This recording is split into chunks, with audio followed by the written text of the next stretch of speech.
ವೀರಪ್ಪನ ತಲೆಯ ಹಿಂಭಾಗದಲ್ಲಿ ಅಂದರೆ ಸಮಾಧಿಯ ಸ್ಥಿತಿಯಲ್ಲಿರುವ ತಲೆಯ ಹಿಂಭಾಗದಲ್ಲಿ ಅಲ್ಲಿ ತಮಿಳಲ್ಲಿ ಬರೆದಿದ್ದಾರೆ 20 ಮಾ ಆಣಂದು ಅಂತ ಹಾಕಿದ್ದಾರೆ. ಅಂದರೆ 20 ವರ್ಷ ಆಯಿತು ವೀರ ವಣಕ್ಕಂ ಅಂತ ಹಾಕಿದ್ದಾರೆ. ಅಂದರೆ ವೀರ ನಮನ ವೀರ ವಣಕ್ಕಂ ಅಂದರೆ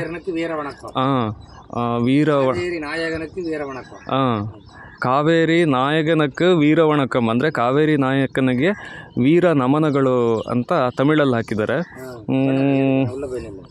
ನಿನೈವು ಅಂತ ಹಾಕಿದ್ದಾರೆ. ನಿನೈವು ಆಂಚಲಿ ನಿನೈವು ಅಂಜಲಿ ಅಂತ ಹಾಕಿದ್ದಾರೆ. ಅಂದರೆ ನೆನಪಿನ ಅಂಜಲಿ ಅಂತ ನಾವು ಈ ಬಾಷ್ಪಾಂಜಲಿ ಅಂತ ಹೇಳ್ತೀವಲ್ಲ ಕನ್ನಡದಲ್ಲಿ, ಆ ಟೈಪು ತಮಿಳಲ್ಲಿ ಬರೆದು ಹಾಕಿದ್ದಾರೆ ಸ್ನೇಹಿತರೆ. ಇದು ಸಾಧಾರಣ ಒಂದು ಸಮಾಧಿ ಅಪ್ರಾಕ್ಸಿಮೇಟ್ಲಿ ಒಂದು 10 ಅಡಿಗಿಂತ ಸ್ವಲ್ಪ ಜಾಸ್ತಿನೇ ಉದ್ದ ಇದೆ. ಉಳಿದೆಲ್ಲ ಸಮಾಧಿಗಳು ಸ್ವಲ್ಪ ಸಣ್ಣದಿದ್ದಾವೆ ಉದ್ದ.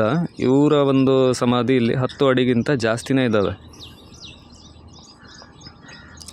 ಇಲ್ಲಿ ನೋಡ್ಬೋದು ಸ್ನೇಹಿತರೆ, ಇಲ್ಲಿ ಪಕ್ಕದಲ್ಲೇ ಇದಲ್ಲೇ ವೀರಂ ವಿದೆಕ್ಕಪಟ್ಟದು ಅಂತ ತಮಿಳಲ್ಲಿ ಹಾಕಿದ್ದಾರೆ. ಅಂದರೆ ವೀರಪ್ಪನ್ ಅಂತ ಹಾಕಿದ್ದಾರೆ.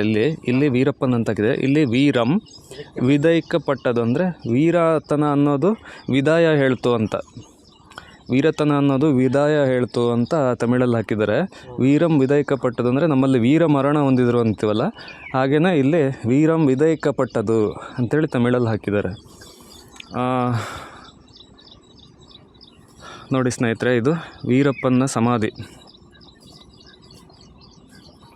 ಮುತ್ತುಲಕ್ಷ್ಮಿ ಮತ್ತು ಅವರ ಏನು ಫ್ಯಾಮಿಲಿ ಇದ್ದಾರೆ, ವಿದ್ಯಾರಾಣಿ ಅವರಾಗಿರ್ಬೋದು, ವಿಜಯಲಕ್ಷ್ಮಿ ಆಗಿರ್ಬೋದು, ಅವರೆಲ್ಲ ಅವಾಗವಾಗ ಬಂದು ಇಲ್ಲಿಗೆ ಪೂಜೆಯನ್ನು ಸಲ್ಲಿಸ್ಬಿಟ್ಟು, ನಮ್ಮಲ್ಲಿ ವರ್ಷ ಅಂತ ಏನು ಮಾಡ್ತೀವಲ್ಲ ಹಾಗೆ ವರ್ಷಕ್ಕೊಂದು ಸಲ ಬಂದು ಮತ್ತು ಕೆಲವೊಂದು ಟೈಮ್ ಬಂದುಬಿಟ್ಟು ಇಲ್ಲಿ ಅವರಿಗೆ ನಮನವನ್ನು ಸಲ್ಲಿಸಿ, ಅವರ ವೀರಪ್ಪನ ಸಮಾಧಿಗೆ ನಮನವನ್ನು ಸಲ್ಲಿಸಿ ಹೋಗ್ತಾರೆ. ಅವಾಗವಾಗ ಇಲ್ಲಿ ಬರ್ತಾ ಇರ್ತಾರೆ.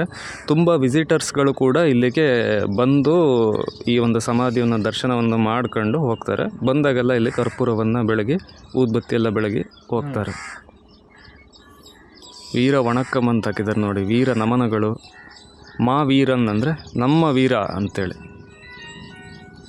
ಮಾವೀರನ್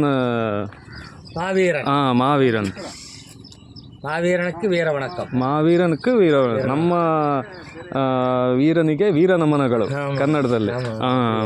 அப்படி எடுங்க சார். ஒரு கொஞ்சம் தள்ளி